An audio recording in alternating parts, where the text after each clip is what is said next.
sudah mulai buka live. Ini menanti teman-teman yang hendak bergabung di segmen ini. Kita nanti satu-satu. Sebelum kita ajak gabung ke teman-teman yang bersangkutan. Sebentar, ini saya undang. 1, 2,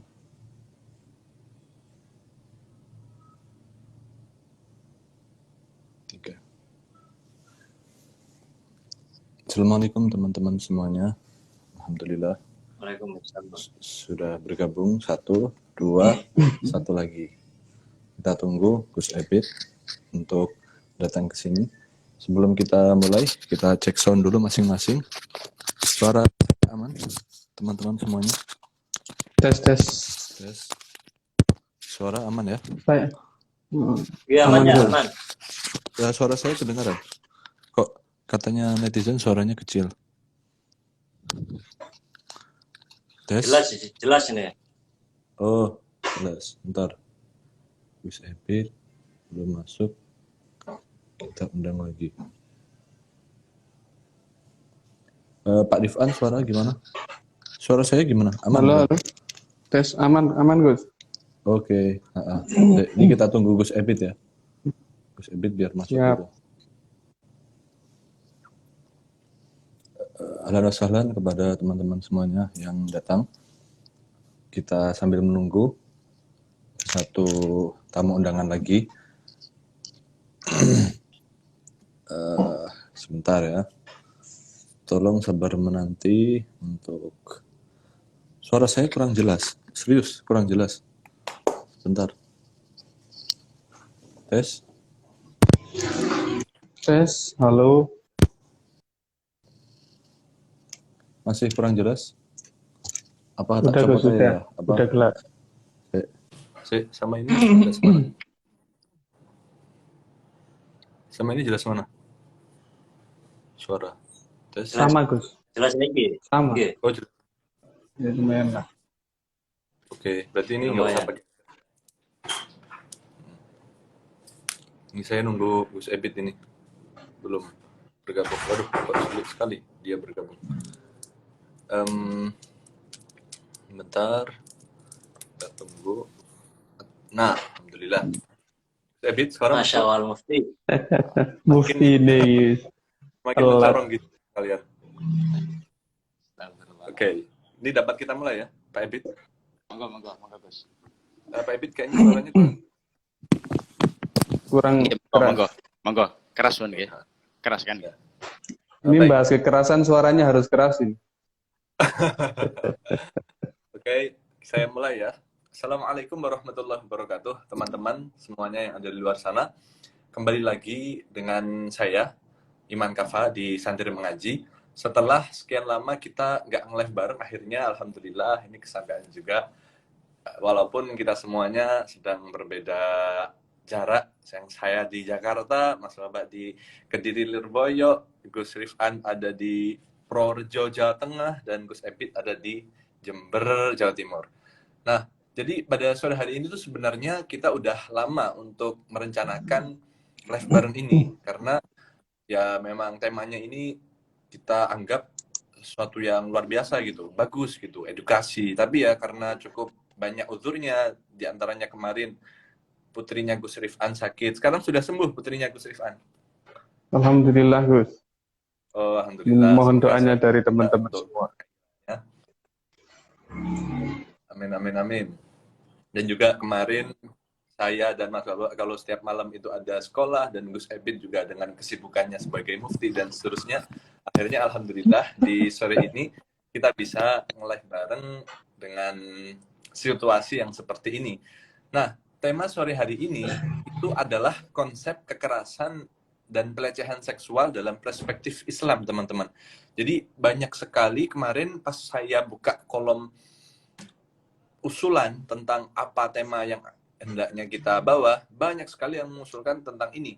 Karena ya memang sekitar kita ini semuanya banyak sekali permasalahan ini. Mulai dari pertama, Novia Widyasari lalu kasus pelecehan seksual di boarding school Bandung, yakni Heri Hirawan, dan juga lain sebagainya yang mestinya bakal banyak banget, tapi kita nggak tahu lengkapnya. Nah, di sore hari ini, mari kalian semuanya silahkan untuk menyiapkan catatan, semacam untuk edukasi kalian semuanya, yang mana ini akan disampaikan oleh para tamu undangan. Dijamin insya Allah full manfaat dan kalian akan bawa pulang ilmunya. Karena juga narasumber-narasumber yang ada di hadapan kalian ini insya Allah tidak diragukan sama sekali keilmuannya. Amin amin ya rabbal alamin. Nah, untuk itu, untuk memulai majelis ini, mari saya buka dengan bacaan Al-Fatihah. Kita Fatihah bersama dengan harapan semoga usaha kita untuk nasrul ilmi ini mendapat ridho Allah, ridho masyayikh, dan juga bisa membuat kita jauh lebih baik. Ala hadiniyah wa ala kulli niyatin shalihah wa ala manawasal shalih syairillah. Al-Fatihah. Bismillahirrahmanirrahim. Alhamdulillahirrahmanirrahim. Ya Rahmanirrahim. Syaratul mustaqim. Syaratul alaihim ghairil maghdubi alaihim waladdallin. Amin. Nah, langsung saja ya kita arahkan ke pembahasan untuk pertama kali, yakni pembahasan tentang kasus kekerasan seksual. Karena ya semakin kesini kasus kekerasan seksual ini semakin bertambah setiap harinya. Bahkan para pelaku kekerasan seksual itu seringkali ada atau muncul dari lingkungan mereka sendiri, baik itu orang tua ataupun anak tiri ataupun saudara dan kerabat dekat. Dan juga asal kita tahu bahwa kasus yang paling sering terjadi adalah korban itu semacam diancam atau bahkan tidak menyadari. Jadi semacam diancam agar nggak boleh untuk dikasih tahu ke orang lain. Jadi tentang perilaku tersebut disuruh untuk menyembunyikannya secara diam-diam. Nah, untuk itu mari kita bahas ini dengan tema kekerasan seksual sendiri, yang mana pengertiannya adalah sebuah perbuatan merendahkan, menghina, menyerang, dan atau tindakan-tindakan lainnya terhadap tubuh yang terkait dengan nafsu perkelaminan, di mana ini dilakukan atas hasrat seseorang dan juga dilakukan secara terpaksa dan bertentangan dengan kehendak seorang lain. Nah, untuk itu pertama yang ingin saya ajukan pembahasan kepada Gus Rifan terlebih dahulu, yakni bagaimana sih sebenarnya konsep kekerasan dalam Islam. Dan juga tolong nanti ini dijelaskan, kira-kira ini genahnya kayak gimana ini kira-kira. Kekerasan seksual itu kayak gimana gitu kalau perspektif dalam Islam. Silahkan untuk waktu dan tepatnya kepada Gus Rifan dari Purworejo, Jawa Tengah. Monggo Gus Rifan. Terima kasih waktunya, Gus Iman. Assalamualaikum warahmatullahi wabarakatuh. Waalaikumsalam. Bismillah, alhamdulillah, wassalatu wassalamu ala rasulillah wa ala alihi wa sahbihi wa man walah, amma ba'dah. Sebelumnya saya mau cek suara dulu, ini cukup jelas apa agak berisik? Kalau di saya Jelas. Jelas ya? Iya. Soalnya ini sedang hujan deras, juga listrik padam, jadi khawatirnya mengganggu kenyamanan. Nah, sebelumnya saya bersyukur akhirnya di tengah kepadatan jadwal Gus Iman yang sudah seperti jadwal konser Ariana Grande ini bisa menyempatkan live bareng kita lagi. Jadi sebenarnya rencananya sudah jauh-jauh hari, tapi baru terrealisasi hari ini. Pada sore hari ini, biasanya malam juga, ini karena menyempatkan jadi diadakan sore hari, kita hendak membahas masalah kekerasan seksual yang akhir-akhir ini beritanya sering dikaitkan dengan lembaga pendidikan Islam. Ini sebenarnya bagaimana Islam, lembaga pendidikan agama, kok malah banyak terdapat kasus kekerasan seksual. Nah, sebenarnya fenomena kekerasan seksual ini pertama seperti yang banyak orang katakan itu fenomena gunung es. Jadi yang tampak itu jauh lebih sedikit daripada yang tidak tampak. Nah, lalu kenapa kok akhir-akhir ini banyak ditemukan kasus di lembaga pendidikan Islam? Juga oleh pelaku-pelaku yang dianggap masyarakat itu berperilaku religius. Sebelumnya perlu kita perhatikan juga pelaku kekerasan seksual yang dari santri, maksudnya yang dari kalangan santri, jika dibandingkan dengan yang tidak santri, ini tentu lebih banyak yang background bukan santri. Lalu santri yang melakukan menjadi pelaku kekerasan seksual dibanding dengan yang tidak, tentu jauh lebih banyak yang tidak. Jadi mengkambing hitamkan pesantren atau lembaga pendidikan Islam ataupun orang Muslim, lebih-lebih agama Islam sebagai ajaran yang mendukung perilaku kekerasan seksual ini sangat tidak tepat, asumsi yang tanpa dasar. Lalu kenapa itu semua bisa terjadi? Ya, faktor utama karena kemarin saya sempat membuka Q&A, kolom pertanyaan di story Instagram, juga ada yang menanyakan seperti itu. Sebenarnya apa penyebab utama banyak terjadi kekerasan seksual? Di situ saya jawab singkat, yaitu manajemen syahwat yang tidak baik. Nah, jadi syahwat itu juga perlu dimanajemen. Bukan hanya keuangan atau pendidikan, tidak. Syahwat itu juga perlu dimanajemen. Nah, jadi kalau faktor utamanya adalah manajemen syahwat, maka jelas tergantung pada diri pelaku, bukan pada korbannya. Jadi budaya victim blaming ini seharusnya kita sudahi. Apa? Victim blaming? Victim blaming. Jadi yang disalahkan malah korbannya. Misal ada orang dilecehkan, dijawil-jawil atau diperkosa, lalu malah dibilang, ya kamu sih nggak jaga diri, atau kamu sih pakaiannya kayak gitu, kamu sih keluar sendirian. Nah, ini tidak tepat. Karena apa? Faktor utamanya bukan pada si korban, tapi pada pelaku yang tidak bisa memanajemen syahwatnya dengan baik.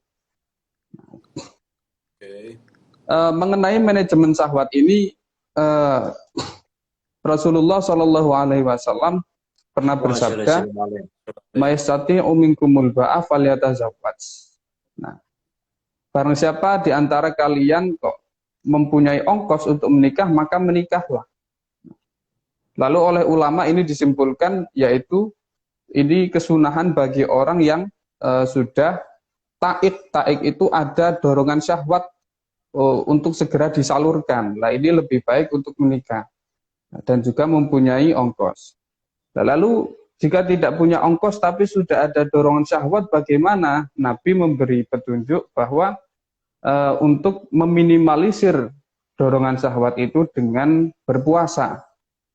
Jadi berpuasa itu bisa memperkecil luapan-luapan syahwat. Ini sedikit tips dari Nabi atau ajaran Islam bagaimana cara memanajemen syahwat dengan baik. Ini tentu hanya sebagian kecil saja.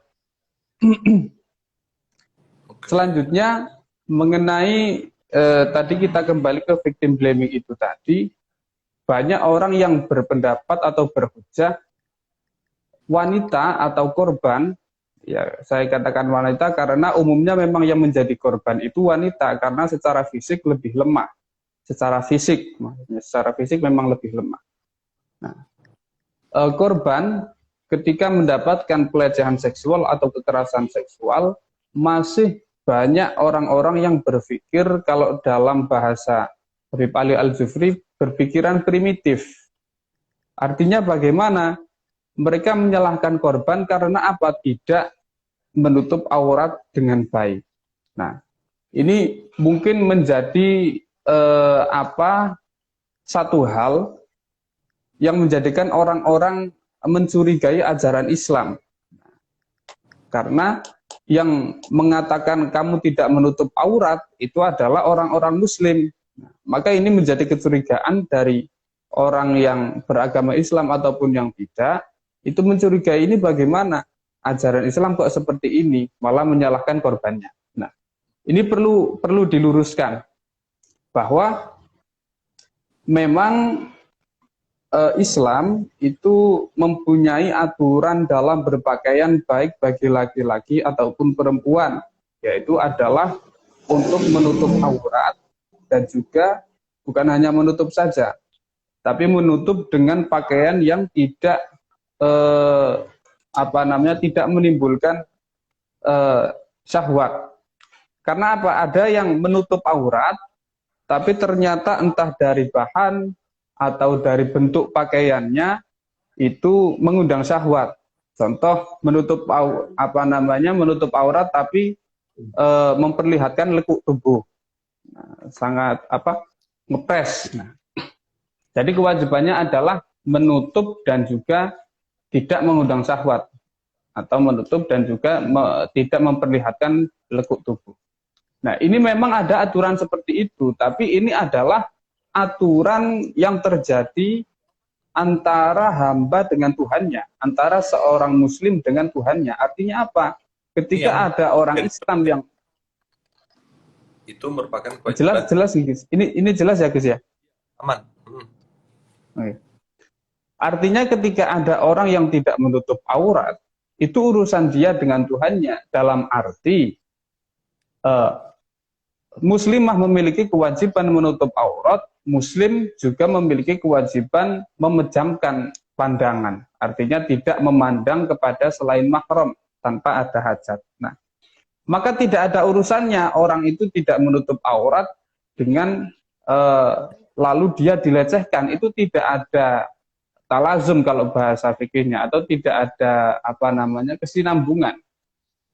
Membuka aurat hal lain, dilecehkan itu hal yang lain lagi. Nah, jadi ketika kita melihat wanita misalnya tidak menutup aurat, bukan berarti dia boleh dilecehkan, dia boleh diperkosa. Ini pemikiran yang sangat dangkal, yang sangat primitif. Nah, lalu ada lagi yang mengatakan, yang menyalahkan korbannya. Nah, karena kamu diperkosa, kamu dilecehkan, karena kamu tidak menjaga diri, karena kamu tidak menutup aurat. Nah, ini pertama, bahwa ajaran menutup aurat seperti yang saya katakan tadi itu urusan antara hamba dengan Tuhannya. Nah, dan juga dalam menyampaikan ajaran tersebut, dalam menyampaikan pelajaran-pelajaran Islam itu kita perlu tahu konteks. Ketika terjadi kekerasan seksual, yang perlu kita kedepankan adalah simpati, rasa simpati kepada korban. Bukan justru menyalahkan korban, apalagi korbannya tidak salah. Andaikan kita ingin menasehati untuk lebih berhati-hati, lebih berpakaian yang sopan, itu nanti bukan ketika dia habis mendapat kekerasan seksual, kita mau idhoi, kita ceramai untuk menutup aurat seperti itu, bukan. Kita perlu timing yang tepat. Nah, inilah kenapa dalam kitab-kitab itu banyak pendapat-pendapat ulama yang mengatakan dakwah itu akan bagus jika dilaksanakan oleh yang arif bisiasatin nas, mengetahui bagaimana cara mengkoordinir atau mengatur manusia. Jadi salah satunya mengetahui situasi dan kondisi, paham situasi dan kondisi. Ketika kondisinya dia sedang tertekan mendapat kekerasan atau pelecehan seksual, bukan saatnya dia diceramah.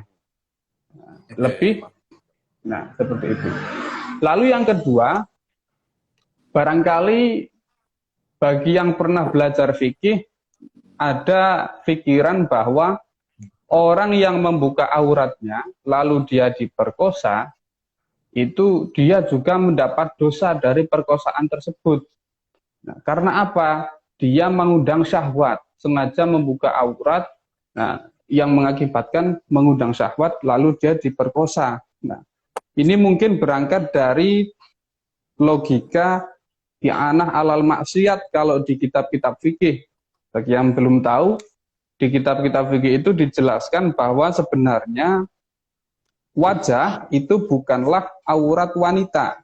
Akan tetapi jika seorang wanita tahu dengan membuka wajahnya akan menimbulkan fitnah, fitnah dalam hal ini adalah intisyarud dzakar atau membuat ereksi bagi laki-laki yang memandang, nah ini dia juga terkena dosa. Nah, ini diberi alasan karena i'anah alal maksiat, karena menolong kepada kemaksiatan. Nah, barangkali ada santri yang berpikiran seperti itu. Ini orang diperkosa karena dia membuka aurat, karena dia memakai pakaian terbuka, maka si korban juga mendapat dosa karena itu. Nah, ini pemikiran yang salah. Salah dari dua hal. Pertama, kasus yang ada di kitab itu, i'anah alal maksiat, tidak pas jika diterapkan pada perkosaan. Pertama, karena ada qaid dalam kitab fikih itu, ada qaid jika si wanita tahu, in alima. Nah, in alimat audhannat, atau dia menduga dengan kuat dengan membuka wajahnya membuat orang lain, laki-laki yang bukan mahram, ereksi. Nah, kita terapkan pada kasus orang yang diperkosa misalkan. Mana ada orang yang diperkosa, korban perkosaan, meskipun dia memakai pakaian terbuka, ketika memakai pakaian terbuka, mana ada orang yang menduga atau yakin bahwa dia dengan memakai pakaian terbuka akan mendapatkan pelecehan, akan diperkosa, dan lain sebagainya. Kalau dia tahu atau menduga seperti itu, dia tidak akan melakukannya. Nah, dia melakukan hal tersebut adalah sebagai bukti atau dugaan kuat bahwa ketika dia melakukan memakai pakaian yang terbuka itu, ya memang itu karena style dia seperti itu, fashion dia dalam berpakaian seperti itu, bukan karena ingin dilecehkan, ingin diperkosa, ya nggak mungkin. Nah, jadi tidak pas diterapkan dengan kasus i'anah alal maksiat, karena i'anah alal maksiat itu terjadi ketika si wanita tahu dengan membuka wajah itu akan menimbulkan ereksi, menimbulkan maksiat. Itu pertama. Yang kedua, pembahasan-pembahasan dalam fikih yang semacam itu bukan untuk digunakan ketika terjadi musibah seperti kekerasan seksual. Akan tetapi itu lebih terhadap tindakan preventif. Artinya dalam mendidik seorang wanita muslimah itu diberi pelajaran seperti itu. Ini loh kamu, meskipun wajahmu itu bukan aurat, tapi ketika kamu tahu dengan membuka wajah itu nanti ada orang lain yang syahwat, nah ini kamu nggak boleh. Ini sebagai tindakan, sebagai pendidikan, sebagai preventif, bukan ketika ada kekerasan seksual lalu disodori, ini loh di kitab pada seperti ini, kamu ini salah. Nah, bukan seperti itu. Nah, ini tentu tidak tepat. Nah, jadi pertama, adanya kasus kekerasan seksual yang terjadi di lembaga-lembaga pendidikan Islam atau oleh pelaku yang dipandang masyarakat sebagai orang yang religius, itu tidak menunjukkan sama sekali, tidak bisa sebagai bukti bahwa lembaga pendidikan Islam, pesantren ataupun agama Islam itu adalah agama yang membiarkan atau tidak melarang kekerasan atau pelecehan seksual. Itu ya karena ada, ya di mana-mana ada margin of error, tidak ada semuanya kok baik semua, yang nggak ada. Pasti ada beberapa yang error. Nah, ini bukan saya mengajak untuk dimaklumi ya, tapi ya memang seperti itu. Artinya kita tidak boleh mengatakan, oh ini pesantren ini menjadi sarang kekerasan seksual, yang nggak bisa. Ini tidak ada kaitannya. Lalu kedua yang perlu saya tegaskan dari keterangan yang saya sebutkan tadi, bukan berarti saya mengatakan silahkan orang itu berpakaian sebebas mungkin tanpa ada aturan, ya tidak. Nah, tidak mungkin kita mengatakan seperti itu. Kalau orang yang bermoral baik pasti punya aturan. Nah, kalau bagi saya, bagi muslimah atau muslim, ya berpakaian sesuai dengan ajarannya, menutup aurat. Bagi orang yang beragama Kristiani, umat Kristiani, Hindu, Buddha, dan yang lainnya, ya silahkan sesuai ajaran agamanya. Bagi orang yang tidak beragama bagaimana? Ya menyesuaikan moral setempat. Kira-kira pakaian seperti itu menurut moral setempat dan situasi dan kondisi termasuk sopan atau tidak. Jadi bukan berarti sama sekali kita membiarkan orang-orang berpakaian sebebas-bebasnya, tidak. Akan tetapi yang perlu ditekankan adalah kekerasan seksual ini bukan pada pakaian. Masalah intinya bukan pada pakaian. Tapi seperti yang saya tekankan di awal itu adalah manajemen syahwat yang tidak baik. Mungkin singkat dulu seperti itu, Gus. Jadi pertama, faktor yang paling menentukan adalah satu, yakni tentang manajemen syahwat. Dan tentang menutup aurat itu adalah sesuatu yang hubungannya antara dia dan Tuhan. Sementara sesuatu yang punya orang lain itu tidak talazum, seperti itu mudahnya. Cukup keren sekali keterangan yang disampaikan. Saya akan berlanjut ke pemaparan pemateri kedua nih, yakni kepada Gus Baba. Gus Baba, mohon disampaikan kira-kira sebenarnya ini gimana terkait perlunya undang-undang kekerasan seksual. Soalnya kan kita tahu Mendikbud memutuskan sebuah undang-undang tentang kekerasan seksual ini A, B, C, D, dan seterusnya. Nah ini silahkan monggo jenengan paparkan terkait hal tersebut dan gimana perlunya tentang undang-undang tersebut. Silahkan Mas Baba, disapa dulu para netizennya. Assalamualaikum warahmatullahi wabarakatuh. Waalaikumsalam. Suara oke ya? Oke canggih? Suara? Aman. Iya, nggak pakai headset. Ketinggalan di Pasuruan headsetnya, sorry. Ya, pertama-tama saya mengucapkan terima kasih kepada Cak Iman, kepada Gus Epit Al-Mufti, dan kepada Gus Iman, Mas Santri yang sangat progresif. Terima kasih sudah diikut sertakan di dalam kesempatan mengaji tentang tema kekerasan seksual dalam perspektif Islam. Dan selamat sore kepada para hadirin, para partisipan ruang santri mengaji ini. Baik, Iktifanati Soranja, mungkin saya awali dari penjelasan bahwa sebetulnya isu kekerasan seksual ini tidak hanya di dalam lembaga pendidikan Islam. Tetapi kekerasan seksual ini adalah isu yang sangat serius dan sangat global. Tidak hanya di Indonesia saja, tidak hanya di lembaga-lembaga pendidikan keagamaan saja, tetapi terjadi di seluruh dunia dan di semua ruang. Baik itu di ruang yang paling privat dalam kehidupan kita, yaitu dalam keluarga. Tentu kita sering mendengar berita bahwa ada seorang ayah yang tega memperkosa atau melakukan pelecehan seksual kepada putri. Dan kejadian ini juga terjadi dalam ruang yang kita asumsikan itu ruang yang sakral. Seperti di gereja, di pondok pesantren, bahkan di tanah suci. Kisah-kisah para perempuan yang melakukan menjalani umroh dan haji itu sering kita mendengarkan bahwa mereka mendapatkan pelecehan seksual ketika di tanah suci. Dan yang menyedihkan lagi itu terjadi di dalam ruang yang profesional, yaitu ruang kerja. Bos melakukan pelecehan seksual kepada anak-anak buahnya. Juga terjadi di ruang yang itu konsennya adalah pendidikan, seperti terjadi di kampus-kampus, di universitas-universitas. Alhasil, isu tentang kekerasan seksual ini adalah isu yang global, tidak regional, tidak hanya kasuistik ada di Indonesia, atau lebih disempitkan lagi kepada lembaga pendidikan keagamaan, tidak, tetapi bersifat global, di mana-mana ada. Lalu kenapa ini terjadi? Ya tentu selain yang disebutkan oleh Gus Rifan tadi terkait dengan manajemen syahwat, tapi persoalannya kompleks. Dan bukan wilayah saya untuk meneliti itu lebih jauh, tetapi saya ingin mengajak bagaimana menengok persoalan ini dalam sudut pandang keagamaan. Yang pertama adalah apakah ada sebetulnya konsep kekerasan seksual di dalam Islam? Sebelum nanti kita membahas undang-undangnya. Siap.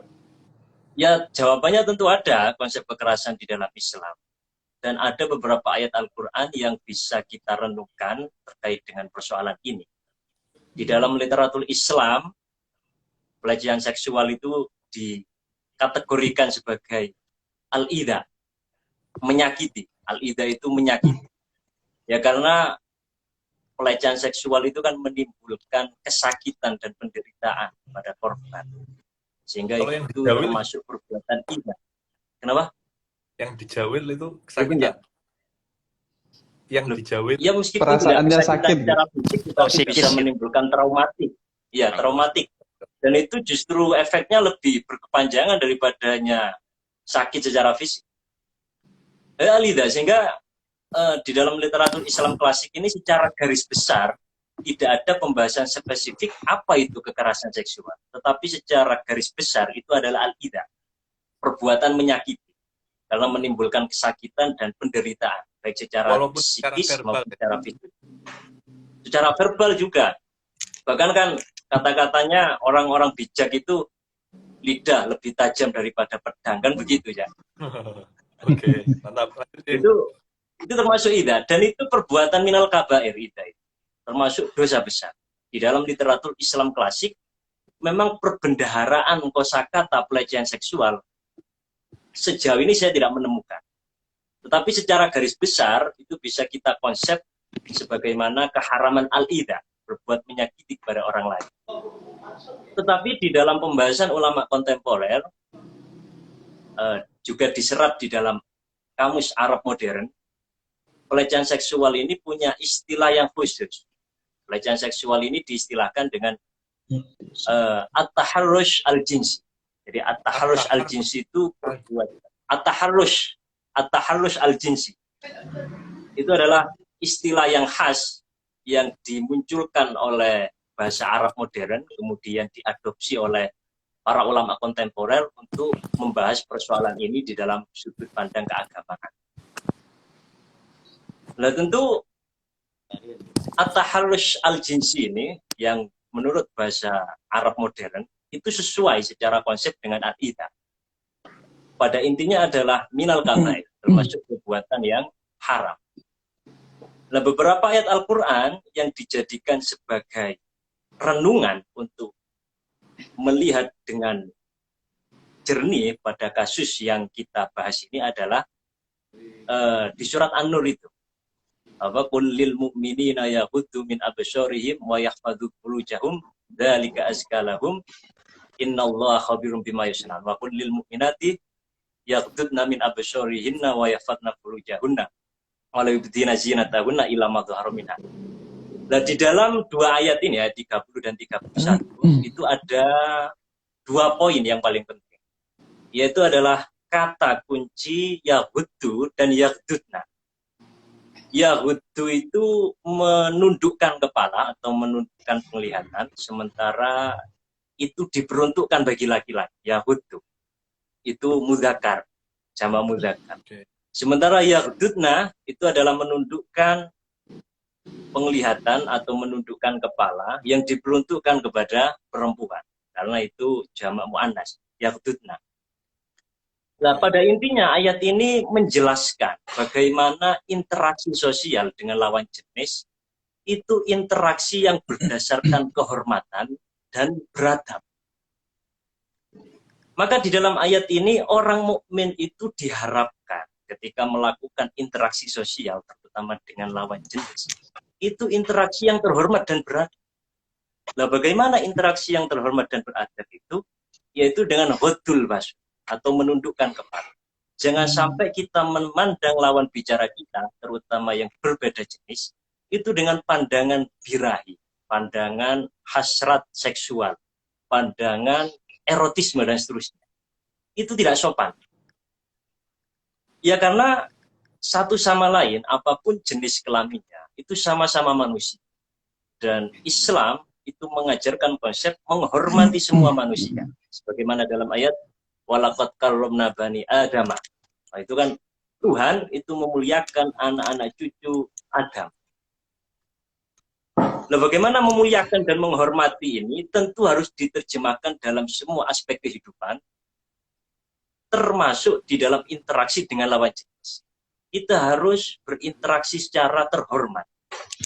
Bagaimana implementasinya? Yaitu ghaddul basar, menundukkan kepala dalam artian tidak kemudian kita berbicara lalu merem gitu kan, nggak gitu juga kan. Ya tetap kita melek, tetapi kita harus mengontrol pandangan kebirahian, pandangan erotisme kepada lawan bicara kita. Nah, itulah pesan yang paling inti dalam ayat yahuddu min absarihim itu tadi. Nah itu secara agama landasan menghormati lawan bicara kita yang berbeda jenis itu memang dilandasi dengan interaksi atau muasyarah yang penuh dengan memuliakan lawan bicara kita dan seterusnya. Kalau tentang undang-undang itu bagaimana? Tentang undang-undang. Baik. Pertama di dalam negara itu para ulama bahwa tugas negara itu bagaimana bisa menerapkan maqasidus syariah di dalam kehidupan bernegara termasuk undang-undangnya itu. Kita tahu bahwa maqasidus syariah itu kan ada 5. Hifdzuddin, hifdzun nafas, hifdzul aqli, hifdzul ibdi, dan hifdzul mal. Berkaitan dengan pelecehan seksual, itu masuk di dalam maqasidus syariah yang keempat, yaitu hifdzul irdi. Bagaimana negara ini harus menjaga kehormatan, harga diri masing-masing warganya, apapun jenis kelaminnya, baik itu laki-laki maupun perempuan. Ini harus dijaga harga diri. Maka negara harus mewujudkan hifdzul irdi. Oleh karena itu, mewujudkan undang-undang yang berkaitan dengan regulasi kekerasan seksual. Bagaimana pelaku bisa dijerat dengan undang-undang ini dan bagaimana korban itu bisa dilindungi hak-haknya, dipulihkan lagi mentalitasnya. Itu adalah kewajiban negara. Dan ini adalah amar ma'ruf nahi mungkar yang nyata.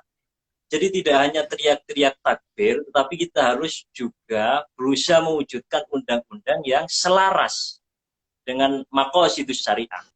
Kalaupun toh tidak selaras, yang terpenting tidak bertentangan dengan maqasidus syariah. Itulah tugas negara yang paling fundamental. Terutama di dalam negara Pancasila ini yang mana asas pertamanya itu berdasarkan ketuhanan yang Maha Esa. Nah, berkaitan dengan undang-undang ini ya, kalau di Indonesia, misalnya di dalam persoalan Mendikbud. Permendikbud itu mengeluarkan undang-undang terkait dengan penanganan dan penanggulangan kekerasan seksual di dalam perguruan tinggi. Yang mana di antara poinnya adalah melakukan pelecehan seksual tanpa ada persetujuan korban. Itu mengundang pro kontra. Ada yang pro menyetujui undang-undang ini, ada yang kontra. Nah, yang menarik adalah yang kontra ini tidak sepakat dengan dirumuskannya undang-undang ini karena dikesankan ini adalah adopsi undang-undang barat. Kita tahu bahwa pelecehan seksual itu bagian dari program hak asasi manusia universal. Kemudian yang kedua itu dikira tanpa persetujuan korban itu dimafhum mukhalafah, dipahami, dianalisa secara pemahaman terbalik, itu berarti melegalkan perzinahan. Kalau tanpa persetujuan korban ada undang-undangnya. Berarti kalau ada persetujuan korban itu ada legalitasnya, kan begitu. Nah tentu mafhum mukhalafah ini tidak bisa diterima karena Mendikbud itu pada intinya konteksnya adalah terkait dengan kekerasan seksual. Kita tahu bahwa kalau kekerasan itu berarti ada pihak sebagai pelaku dan ada pihak sebagai korban. Yang melakukan kekerasan sebagai pelaku dan yang dijadikan sebagai objek kekerasan itu sebagai korban. Tidak membahas dengan tindakan asusila atau aktivitas seksual yang boleh atau yang tidak. Tidak membahas itu konteksnya. Nah, sehingga kalau tindakan asusila itu dua-duanya sama-sama pelaku, tidak ada yang korban. Nah, Mendikbud itu konteksnya di sana. Sehingga kalau kita melakukan analisa mafhum mukhalafah itu tidak bisa diterima. Karena sudah berbeda konteks. Itu tidak berkaitan dengan tindak asusila. Sehingga tidak bisa dipahami bahwa Mendikbud itu menghalalkan perzinahan, tidak. Justru dengan adanya Mendikbud ini, kalau kita dukung, berarti kita mendukung penghapusan kekerasan seksual yang terjadi di negeri. Karena sampai saat ini, terutama di perguruan tinggi, di lembaga-lembaga pendidikan, itu masih belum ada sistem yang bisa menjerat pelaku pelecehan seksual ini dan bisa melindungi, memulihkan mentalitas korbannya itu masih belum ada. Maka satu-satunya harapan ini dari Mendikbud ini. Kita mendukung Mendikbud ini termasuk bagian dari amar ma'ruf nahi munkar kita terhadap para pelaku pelecehan seksual. Itu terkait dengan undang-undang. Nah tentu kalau itu sudah disahkan sebagai undang-undang, maka pendekatan kita menangani pelecehan seksual, korban kekerasan seksual, itu adalah pendekatan terbuka.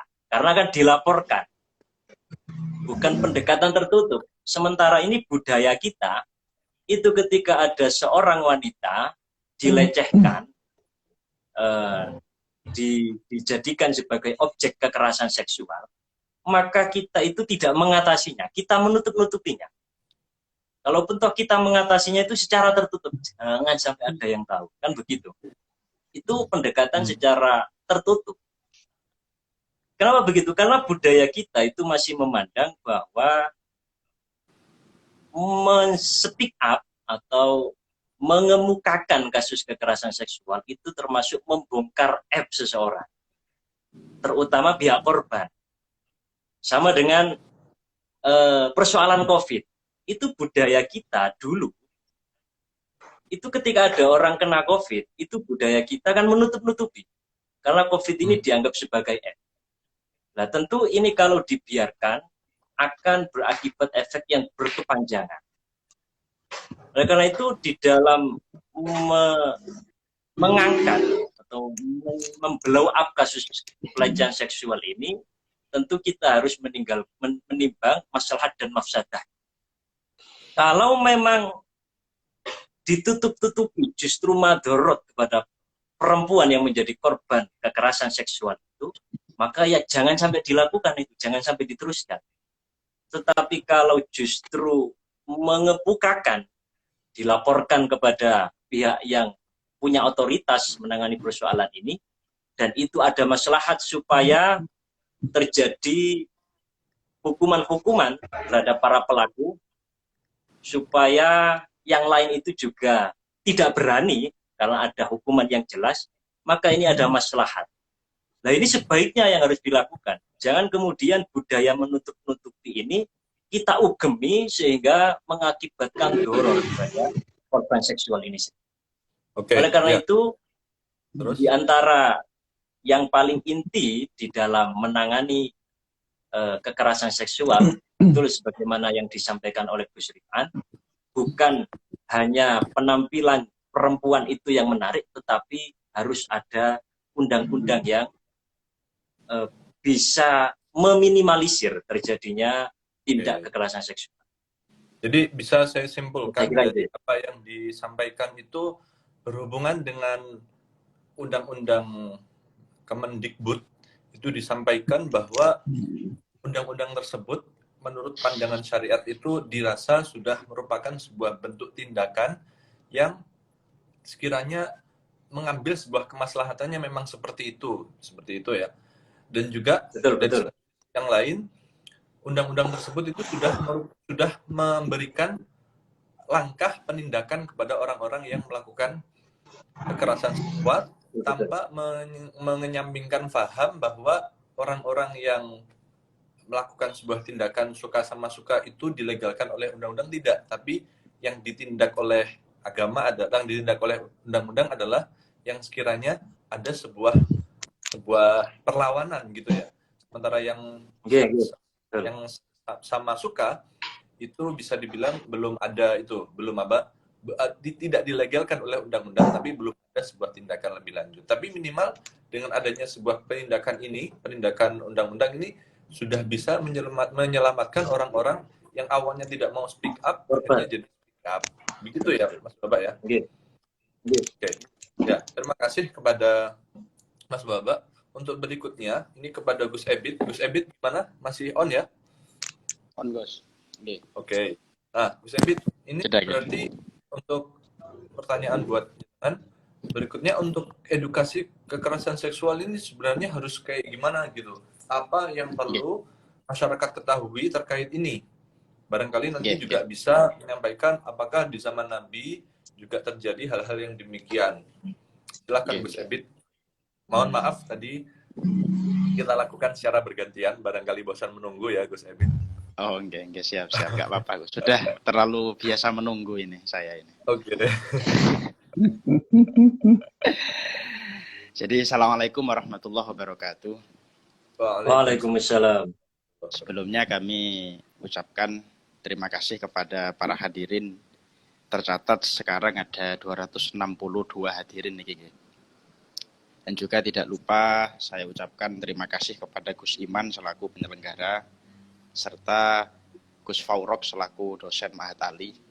Ini kalau seandainya saya tetap kuliah di Lirboyo, yang doseni saya Gus Faurok ini, Gus, kira-kira Gus. Terus Gus Rifan sebagai kawan saya yang ada di Purworejo. Pertama, karena ini kaitannya dengan edukasi pelecehan seksual. Dalam Islam sendiri sejak awal Rasulullah Shallallahu Alaihi Wasallam sudah menyampaikan, man wulida lahu waladun falyuhsin ismahu adabahu wa idza balagha falyuzawijhu fa in balagha wa lam yuzawijhu fa asaba itsman fa innama itsmuhu ala abihi. Dari sini hadis yang artinya barang siapa melahirkan seorang anak, maka kewajiban pertamanya adalah dia memberi namanya yang baik dan mengajarinya suatu edukasi, tata krama, gini ya. Tata krama. Nah, ini tentu edukasi atau suatu tata krama ini sifatnya umum. Sifatnya umum, bahkan mencakup bagaimana sekiranya anak kita ini paham betul tentang beretika dengan lawan jenis dan bagaimana menghargai orang lain, terutama wanita, dalam lingkup sosial yang ada. Ini jelas. Lah, lalu bagaimana ancaman dari Nabi Muhammad ketika sudah balik, maka yang dianjurkan adalah langsung menikahkan.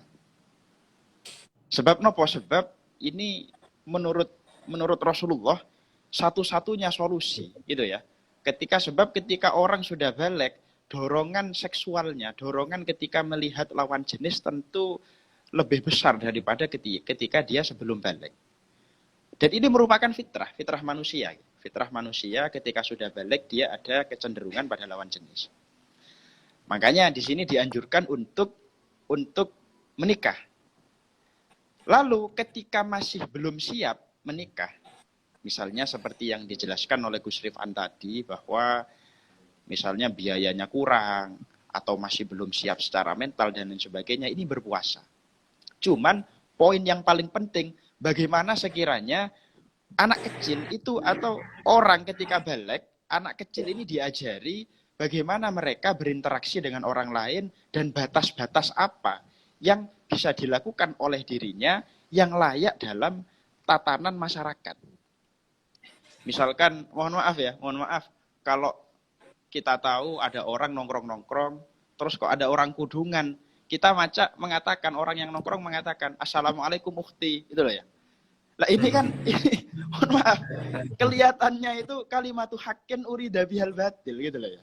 Jadi itu merupakan kalimat yang benar sapaan, tapi yang dimaksud itu adalah hal yang lain. Ini pelajaran-pelajaran seperti ini perlu ditekankan ketika kecil, gitu ya. Bahkan Rasulullah sendiri mengatakan, fa'in balagho falam yuzawwijhu fa'asaba itsman fa'innama itsmuhu ala abihi.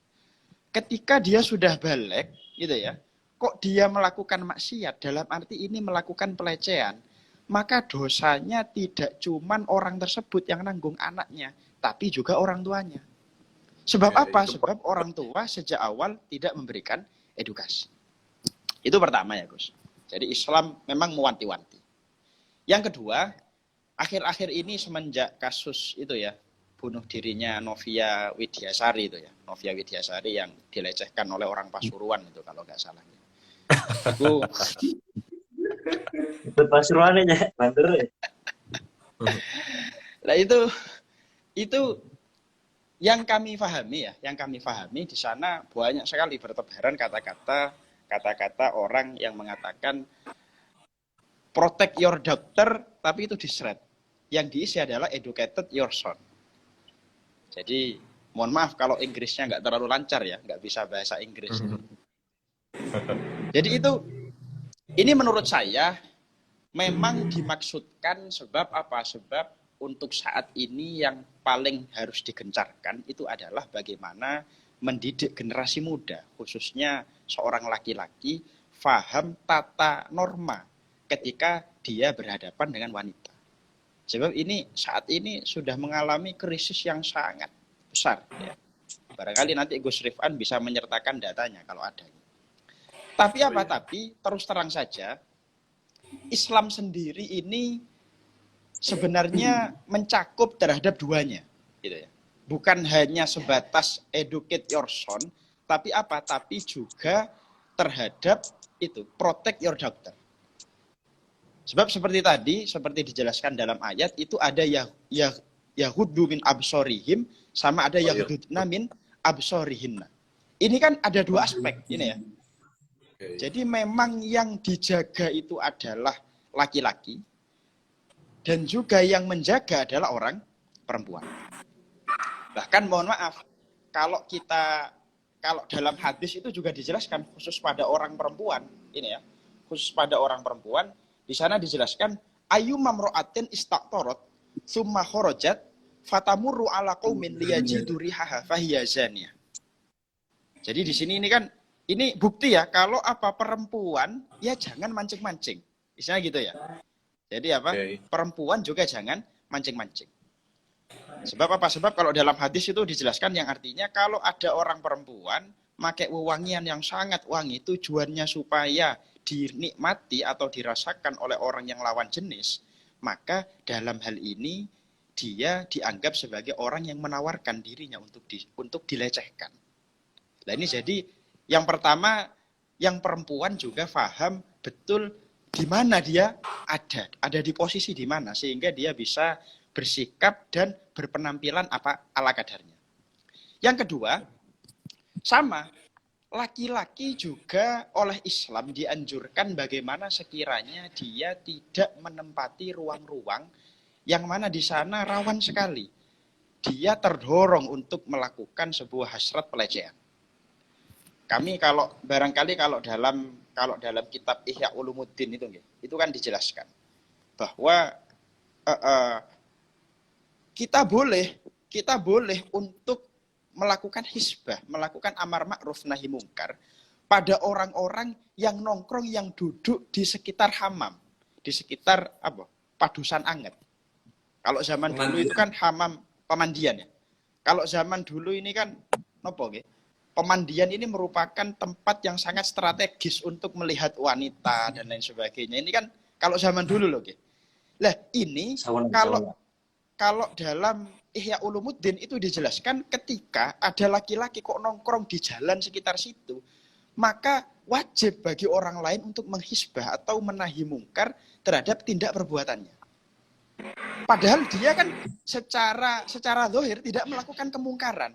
Tapi apa yang dia lakukan itu sangat berpotensi untuk melakukan pelecehan.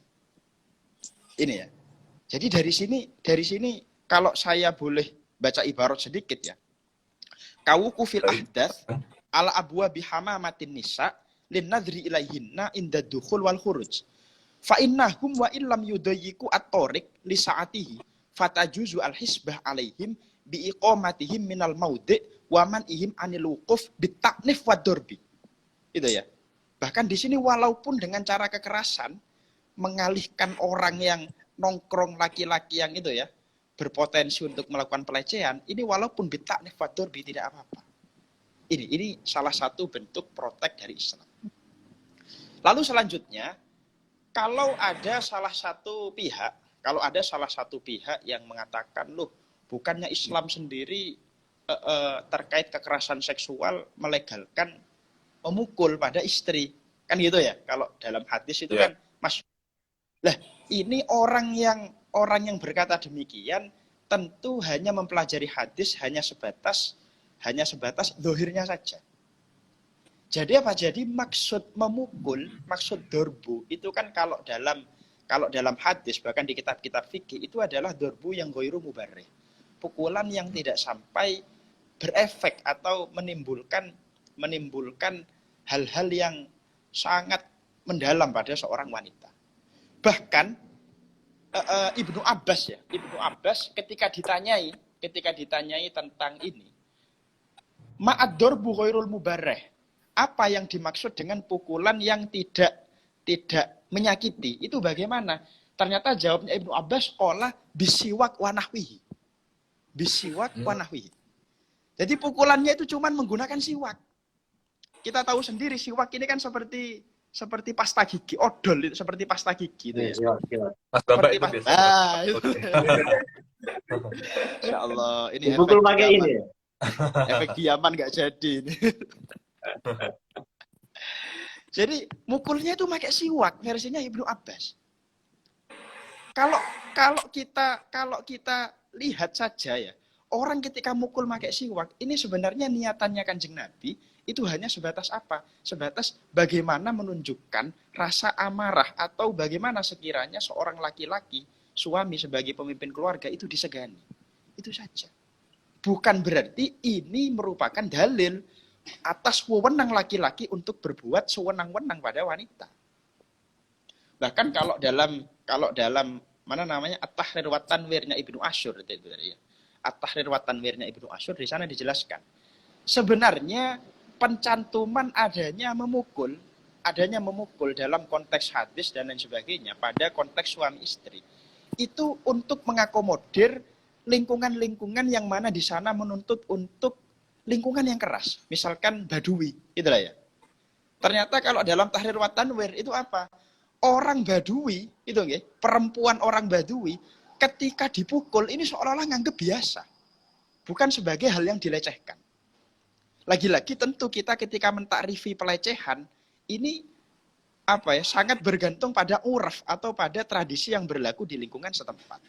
Dan Nabi Muhammad mengatakan dorbu ini sebenarnya untuk mengakomodir kalau orang Badui apa yang dilakukan oleh mereka, sebab tidak ada unsur idza di sana ya, tidak ada unsur idza, dianggap hal yang biasa. Maka oleh sebab itu isu-isu semacam ini tidak pantas ketika kita benturkan dengan ajaran Islam. Sebab apa? Ajaran Islam sejak awal memuliakan wanita dan mengajarkan salah satu fundament salah satu hal ajaran yang fundamental dalam Islam itu adalah wa'ashiruhunna bil ma'ruf. Bagaimana kita bergaul dengan wanita itu dengan pergaulan yang baik. Itu gitu. Oke, siap. Tadi poinnya Niki, menarik sekali tentang mohon maaf ya, Gus. Ya. Mohon maaf ya, Gus. Ini kebetulan Ya. saya ada tamu. Saya tak izin pamit untuk diri dulu. Oke. Ada mufti, kita mungkin 2 menit sesi 2 menit. Sesi terakhir aja. Ini nanggung. Ntar lagi ya. Nah, oleh karena itu saya rasa tadi pemaparannya sudah cukup komplit dari 1, 2, 3 narasumber. Namun sebelum kita tutup, saya rasa nanti ini tolong masing-masing dari kalian kasih kata-kata yang untuk mewakili pertemuan kita pada malam hari ini. Kita mulai dari Gus Ebit terlebih dahulu aja. Monggo Gus Ebit. Terkait apa ini, Gus? Terkait semacam poin paling mendasar, poin paling penting dari pertemuan kita kali ini yang pingin dijadikan sebagai oleh-oleh gitu untuk netizen tentang edukasi pelecehan seksual, kekerasan. Ya, barangkali saya sedikit terkait edukasi hal semacam ini. Jadi jangan sampai kita memelintir dalil-dalil yang ada dalam Al-Quran dan hadis untuk keinginan nafsu kita pribadi. Sebab banyak sekali, mohon maaf, pasangan laki-laki mendalili perempuan dengan dalil yang itu secara zahir merugikan perempuan. Begitu juga orang laki-laki mendalili seorang laki-laki dengan dalil yang itu menguntungkan seorang perempuan. Jadi dalil-dalil yang sifatnya menguntungkan salah satu pihak, ini kita jadikan koreksi. Bukan koreksi bagi diri kita sendiri, bukan untuk menegur satu sama lain, hingga akhirnya yang diuntungkan adalah diri kita pribadi, bukan itu.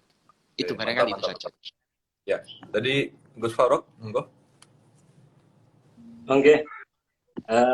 Saya ingin menyampaikan makalahnya Imam Ghazali di Fitrul Masbuk ya, di kitabnya Imam Ghazali, Fitrul Masbuk fi Nasihatil Muluk, yang aslinya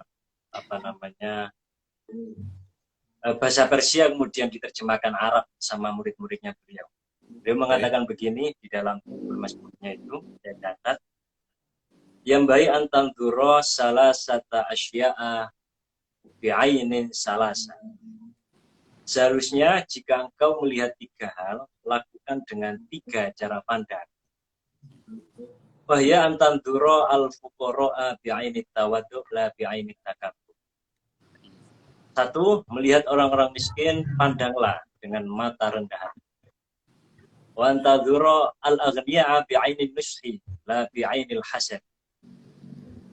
Melihat orang-orang kaya, pandanglah dengan mata pembawa pesan baik, bukan mata iri hati. Wa antanduru an-nisa'a bi'ainis syafaqati la bi'ainis syahwat. Kalau melihat perempuan, pandanglah dengan mata penuh kasih, bukan dengan mata birah. Itu pesan Imam Ghazali 9 abad yang lalu. Ini saya kira relevan dengan apa yang kita bahas saat ini terkait dengan kekerasan seksual. Mungkin itu saja ya. Oke, siap, mantap. Selanjutnya dari Gus Rifan terakhir. Terima kasih. Saya kurang lebih sama dari 2 narasumber sebelumnya. Yang pertama bahwa pendidikan atau edukasi mengenai sebagai bentuk preventif agar tidak terjadi kekerasan seksual itu perlu dilakukan sejak dini dan dengan cara yang berimbang. Bukan hanya wanita saja, saya katakan wanita kembali lagi karena biasanya yang jadi korban wanita. Bukan hanya wanita saja yang disuruh untuk menjaga diri, akan tetapi laki-laki juga diedukasi untuk tidak berbuat kejahatan. Itu pertama, jadi edukasi yang berimbang antara mengedukasi anak laki-laki dan juga mengedukasi anak perempuan. Yang kedua, jika sudah sama-sama menjadi wanita dan juga laki-laki dewasa, seperti tadi, manajemen syahwat yang baik dan juga harus memahami situasi dan kondisi dan juga moral setempat. Jadi dengan manajemen syahwat yang baik, kita mampu mengendalikan diri kita. Nah, syahwat itu bukan hanya syahwat birahi saja, nah, termasuk syahwat sebuah ego. Ego itu juga merupakan syahwat, termasuk juga amarah. Karena kekerasan itu juga bisa terjadi berawal dari amarah. Amarah itu juga termasuk syahwat. Maka dengan mengendalikan syahwat itu kita mengendalikan diri kita. Oke, dalam ya intinya itu dalam seperti di Nashul Ibad itu disebutkan toba liman kana hawahu asiron wa aqluhu amiron. Beruntunglah seseorang yang hawa nafsunya, syahwatnya itu menjadi tawanan. Tawanan itu kan ditangkap, tidak bisa melakukan apa-apa. Artinya tawanan itu dikendalikan oleh orang lain. Wa kana aqluhu amiron. Dan akalnya itu yang menjadi pemimpin. Artinya perilakunya, tindakan-tindakannya itu didasari oleh akal. Akal secara fitrah itu mengajarkan, memerintah kita untuk melakukan kebaikan. Maka saya ulangi lagi, tuba liman kana hawahu asiran wa aqluhu amiran. Beruntung bagi orang yang mampu menjadikan syahwatnya sebagai tawanan dan juga akalnya dijadikan sebagai pemimpin yang menuntun dia dalam tindakan-tindakan. Seperti itu saja. Terima kasih kepada Gus Rifan. Oke, akhirnya kita ada di penghujung acara. Mari kita tutup acara ini dengan baca bismillah, dengan baca alhamdulillah. Alhamdulillahirrahmanirrahim. Sebelumnya saya dari juga tim Santri Mengaji dan juga pada mewakili Gus Ebit, Gus Faurok dan juga Gus Rifan mengucapkan terima kasih sebanyak-banyaknya kepada para penonton. Sampai jumpa dalam pertemuan-pertemuan selanjutnya insyaallah suatu saat.